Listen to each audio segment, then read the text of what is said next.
A Organização Mundial da Saúde estima que entre 2% e 5% da população mundial adulta sejam transgêneros.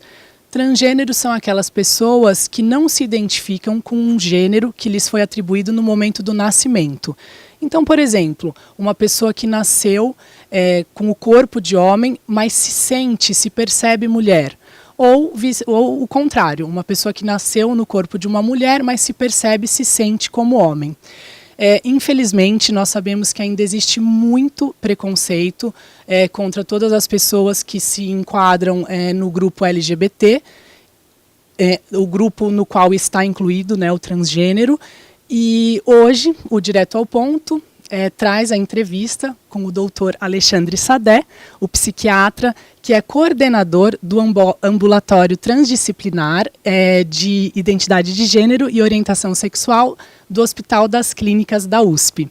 A gente traz essa entrevista para trazer luz a esse tema e tentar diminuir ou até aniquilar esse preconceito que ainda existe. Tudo bem, doutor Alexandre? Tudo. Bom dia e obrigado pelo convite. Obrigada a você por nos receber aqui.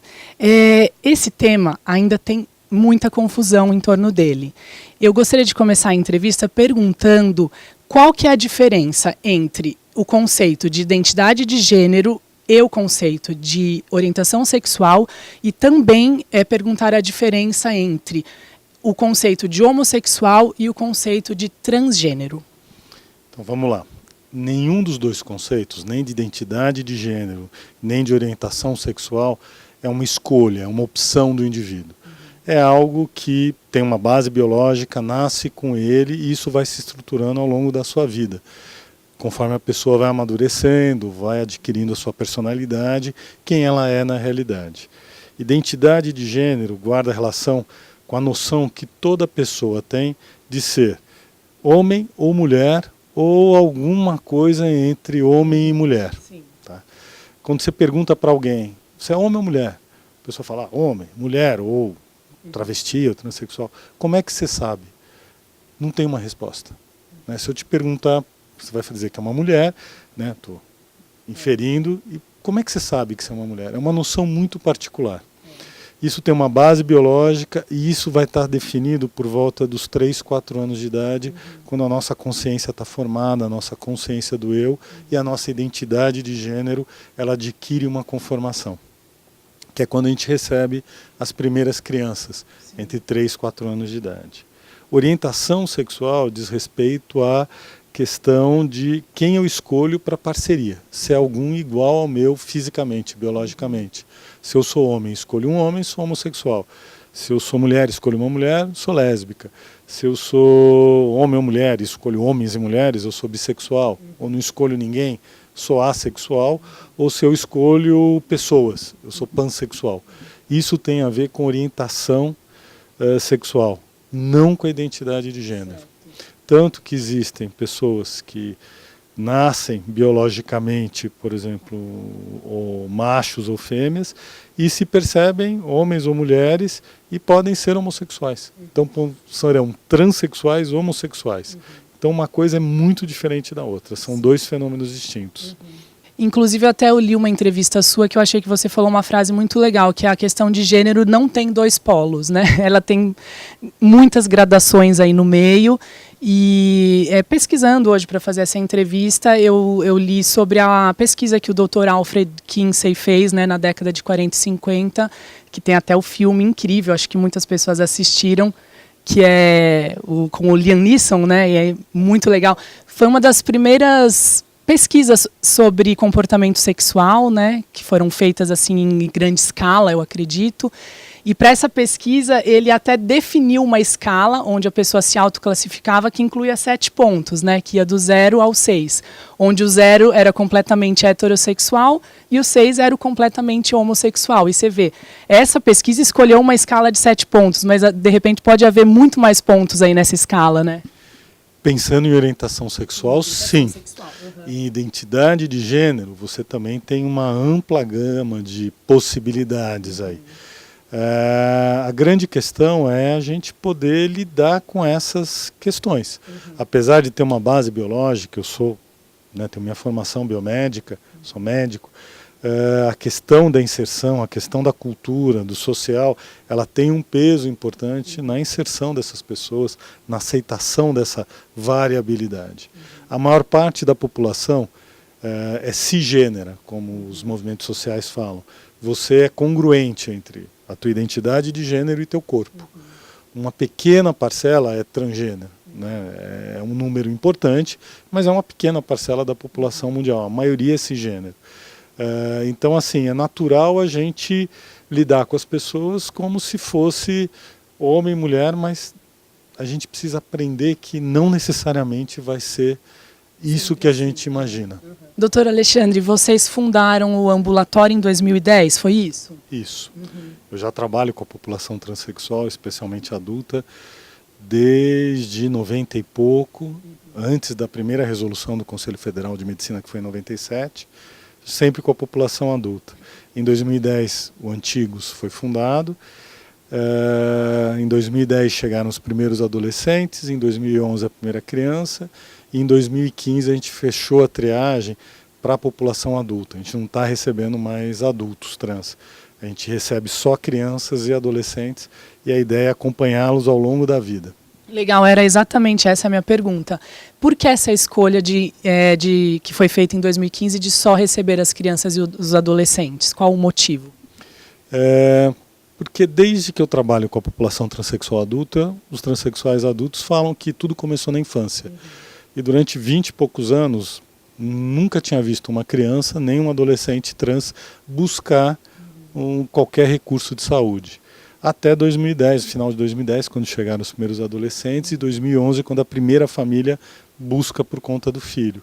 E desde então começaram a chegar as crianças e os adolescentes, e foi ganhando, essa demanda foi crescendo, e a gente, basicamente, nós somos o único ambulatório que trabalha com crianças e adolescentes no Brasil. E eu vi dados que a procura por vocês cresceu muito, né? 60%, se eu não me engano, nos últimos 6 meses.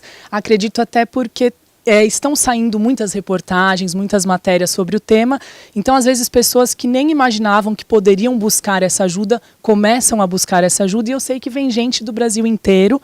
Li inclusive a história da menina do Mato Grosso, de 9 anos de idade, que foi a primeira criança a conseguir a autorização judicial para mudar de nome e mudar o gênero nos documentos.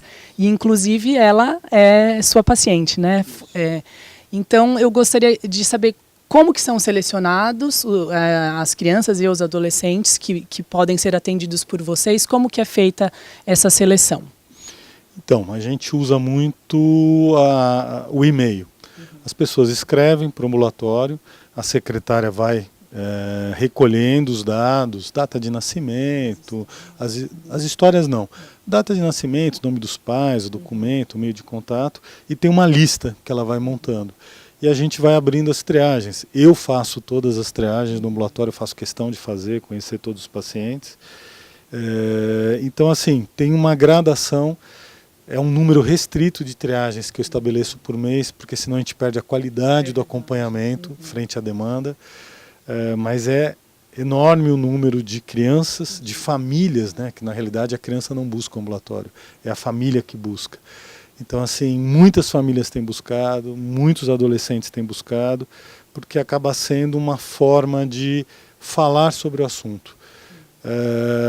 Na medida em que eu fui para a mídia esse ano, por conta da nova resolução do Conselho Federal de Medicina, para falar para os médicos que essa questão já começa na infância e poder acompanhar essas crianças, essas famílias e prepará-los para a realidade daquele serzinho, daquela criança que vai se desenvolver e amadurecer, isso é super importante, porque você faz um trabalho preventivo com esta família, a gente acompanha as escolas, a gente acompanha os abrigos, no sentido de facilitar a vida dessa criança. A gente vendo as histórias das pessoas que vocês já atenderam, quanto sofrimento é evitado, né? Graças a esse trabalho preventivo que você falou.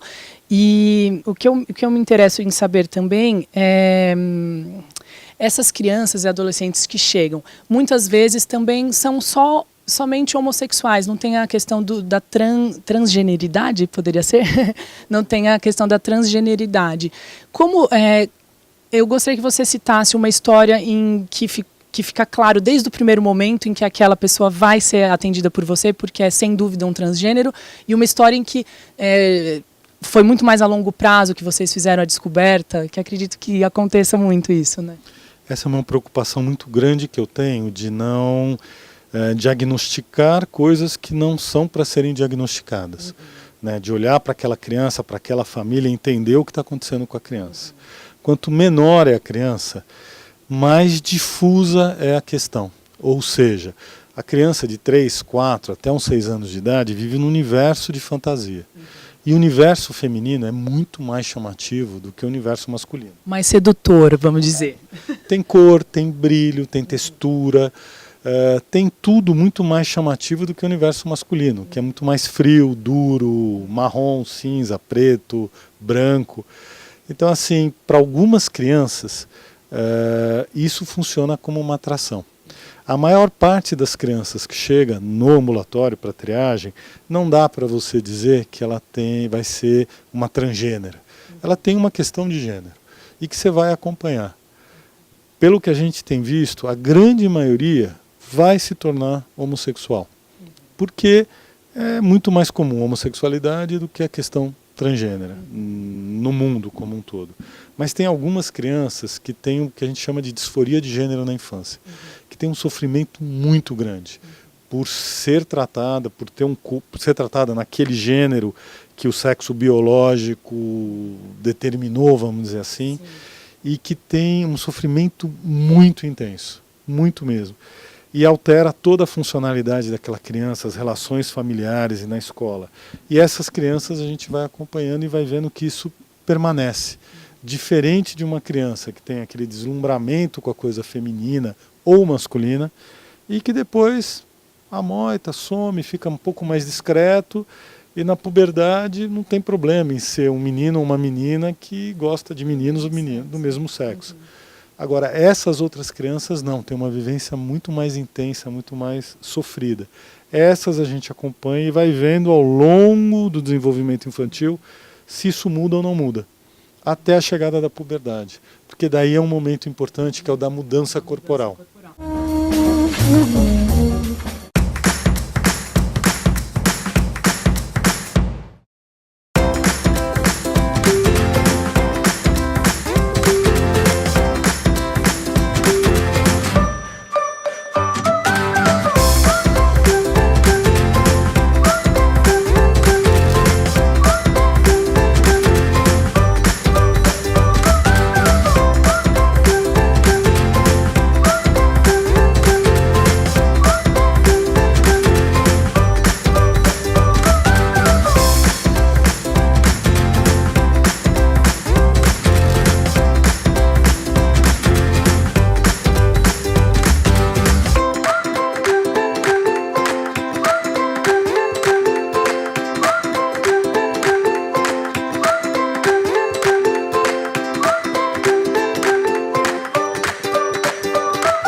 Doutor Alexandre, aí a pessoa que chega aqui vai ter o acompanhamento de vocês, vai chegar o momento do tratamento, que é nos primeiros sinais da puberdade, né? Daí vocês entram com o bloqueador hormonal que vai bloquear a puberdade até que ela chegue aos 16 anos e possa começar o tratamento com o hormônio do sexo oposto ao do nascimento. Queria que você explicasse um pouquinho essas etapas para nós. A puberdade é um momento muito importante na vida de qualquer ser humano, né? que é quando o corpo vai se modificar e preparar para o ato sexual, para a maturidade em si. Não é à toa que todas as culturas têm algum ritual de passagem, né, do mundo infantil para o mundo adulto, e é uma fase importante. As mudanças corporais, elas costumam ser extremamente impactantes para a população trans. Por quê? Porque o corpo vai se definir como macho ou como fêmea nesse momento. E isso pode ser um caos na vida da pessoa. Então, se eu tenho acompanhamento desta criança, né, até a puberdade, e já tenho um diagnóstico firmado, não porque seja uma doença, né, mas tenho acompanhado essa criança, eu tenho certeza que ela vai ser, ela é uma menina num corpo de menino, vamos chamar assim, não é o termo mais correto, ou um menino num corpo de menina. Por que eu vou deixar a transformação acontecer e lá para frente mudar esse corpo, se eu posso impedir essa mudança, acompanhar os efeitos disso na vida daquela pessoa e mais para frente entrar com hormônio específico e fazer a puberdade seguir de acordo com a identidade de gênero que ela tem e não segundo a biologia física dela, senão segundo a anatomia do corpo dela. Mais uma vez impedindo um extremo sofrimento, né? Porque a pessoa que nasceu homem, mas se percebe mulher, se ela começa a ter as características de homem, aquilo para ela é muito sofrido, né? É um impacto negativo no desenvolvimento dessa pessoa. E para que precisa passar por isso? Por uma questão religiosa, ideológica, não tem sentido, não tem a necessidade. E uma coisa que eu acho importante é que assim, nem todo mundo que a gente acompanha vai para o bloqueio. Só vai para o bloqueio quando a gente suspeita que de fato, vai ser benéfico para ela, para ele, esse momento de ser bloqueado e ter o desenvolvimento sexual secundário lá na frente. Tá? O bloqueio é reversível, se mais para frente a família, a criança, o adolescente, ou a gente chega à conclusão junto com todos de que não tem necessidade, desfaz o bloqueio, a biologia segue naturalmente como deveria seguir. Sim. E a puberdade ela começa basicamente para os meninos entre 9 e 14 e para as meninas entre 8 e 13, mais ou menos nessa faixa, né? Mais ou menos nessa faixa, mas tem variações muito individuais, né? Mas ao primeiro sinal de início de puberdade, se foi decidido com você, com a criança, com a família, então vocês entram com esse bloqueio e esse bloqueio dura até os 16? A intenção é durar até os 16. O ideal seria que fosse a critério clínico da equipe que acompanha. Porque se bloquear ajuda, porque o adolescente vai crescer. Então, se é um menino trans, na nossa espécie, as fêmeas são mais baixinhas do que os machos. Então, vai ganhar um pouco mais de altura, não vai chamar tanta atenção de ser um homem baixinho. Então, o bloqueio pode ser muito interessante, mas durante um tempo. Se for um critério clínico, é a equipe que está decidindo, junto com aquela família, o melhor momento de entrar com a hormonioterapia. Mas a gente acha que é complexo ainda, aqui no Brasil, você batalhar por isso. Hoje em dia, se a gente conseguir que seja aos 16, a hormonioterapia, menos pior. Aí, a partir dos 16, a hormonioterapia a pessoa que nasceu homem vai tomar o estrogênio e a pessoa que nasceu mulher vai tomar a testosterona. Andrógenos ou hormônios, esteroides femininos e esteroides masculinos, hormônios sexuais masculinos ou femininos. Então, nasceu macho, mas a identidade é feminina, você vai fazer esse corpo se adequar a essa identidade por via hormonal. Então, vai crescer mamas, vai arredondar as formas, não vai criar gogó, o cabelo vai ficar mais sedoso. E se nasceu fêmea, vai adquirir características masculinas. Ganhar massa muscular, a voz engrossa, pelos e barba, começa a ter as entradas. Então, assim, essas mudanças que costumam acontecer na puberdade mesmo, na adolescência. E após o tratamento hormonal, existe a opção mais radical, que daí seria fazer a cirurgia de redesignação sexual. Nem todos escolhem fazer essa opção mais radical, mas alguns sim escolhem. Eu queria saber como que é também definido, né, esse laudo, essa pessoa pode ou deve fazer, E como que se dá essa escolha, né? E quais são as opções de cirurgia para quem nasceu homem e para quem nasceu mulher? Aí a gente vai estar falando da população transgênera, né, em linhas gerais.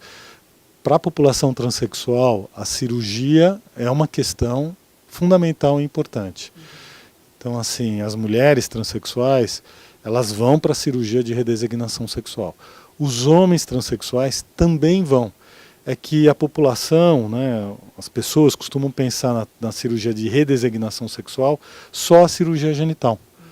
A retirada de mamas também é uma cirurgia de redesignação sexual. E é mais importante do que a cirurgia genital para um homem transexual. Porque para um homem transexual, você poder tirar a camisa na praia, ter um pelo, com um peito peludo, você mostrar a tua virilidade, é muito mais porque você não fica mostrando a genitália em todos os lugares. E então, assim, a questão genital, da cirurgia genital para um homem trans, é uma questão a ser discutida. Até porque a neofaloplastia, a construção do neopênis, ainda é experimental no Brasil. Mas a população transexual busca as cirurgias possíveis, as que vão ser adequadas para aquele indivíduo, para aquele homem e para aquela mulher. Outros transgêneros, por exemplo, a população travesti, não, né? Mas aí você vai ter que ir identificando de quem você está falando e o que está acontecendo nesse sentido. E uma coisa importante, a cirurgia não é estética, ela é terapêutica, no sentido porque você muda a história de vida daquele indivíduo. Quantos pacientes vocês estão atendendo atualmente? E desses anos que vocês têm, são 7 anos, de 2010 até agora, quantos casos chegam nessa opção mais radical de fazer a cirurgia de redesignação sexual? Alexandra, a população mudou desde 2015, né, quando a gente fechou para a população adulta. Ainda a grande busca, mesmo fechando para a população adulta, a grande busca na história do ambulatório foi da população adulta. A gente já triou mais de 180 adolescentes e mais de 60 crianças, né? Mas o grosso foi da população adulta. Hoje a gente tem de adultos esperando a cirurgia ou em acompanhamento, a gente tem quase 120 pacientes adultos, aguardando a cirurgia e ainda em acompanhamento. População infantil, a gente tem basicamente, acho que são dos 60 triados, devem estar 50, 45, 50, eu não tenho um dado específico na cabeça. Entre 45 e 50 crianças em acompanhamento, tá?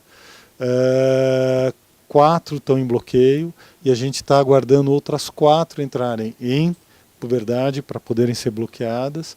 Dos adolescentes, dos 180 que a gente triou, a gente tem uns 130 em acompanhamento, pelo menos uns 20 em hormonioterapia.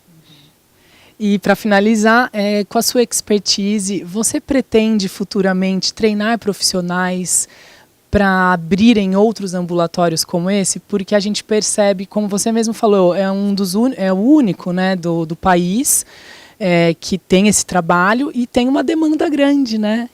E tem esse problema acontecendo no nosso país inteiro, no mundo inteiro. Então, assim, isso já acontece, né? A gente sai do ambulatório, vai para as escolas, vai para os abrigos e a gente recebe muito colaborador. Aliás, o ambulatório de profissionais contratados tem eu como psiquiatra e uma assistente social, a Liliane, e que é o tempo parcial que é dedicado para o ambulatório. O ambulatório sobrevive por conta de colaboradores voluntários. O Estado, de certa forma, não investe nisso, não investe nisso. Seria muito interessante que investisse, que contratasse pessoas profissionais, mas não é isso.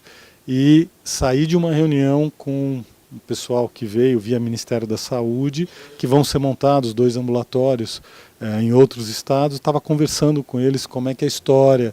Então isso já acontece e acho importante acontecer, né? De sair de São Paulo, ir para outras capitais, falar sobre o tema. Então serão abertos mais 2 ambulatórios que vão fazer um trabalho semelhante ao seu? Não especificamente com crianças e adolescentes. E isso vai acontecendo naturalmente, na medida que você monta um ambulatório para adultos, começa a chegar. Tá? Só que o Brasil é uma grande colcha de retalhos. Então muito do que acontece na cidade de São Paulo tem uma história. né? Tem um investimento do município, do estado e mesmo da federação. Outros estados são outras realidades. Então a população transexual do resto do Brasil precisa de um investimento, precisa de uma atenção dos profissionais, dos municípios, dos estados e da federação para constituir núcleos que trabalhem com isso. Porque aí você muda a história de vida dessas pessoas. E esses 2 novos ambulatórios, você já sabe onde serão abertos? Sim.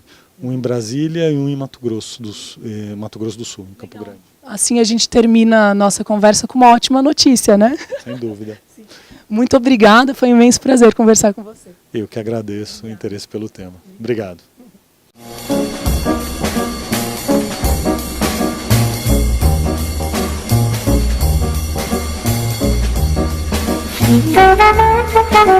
Thank you.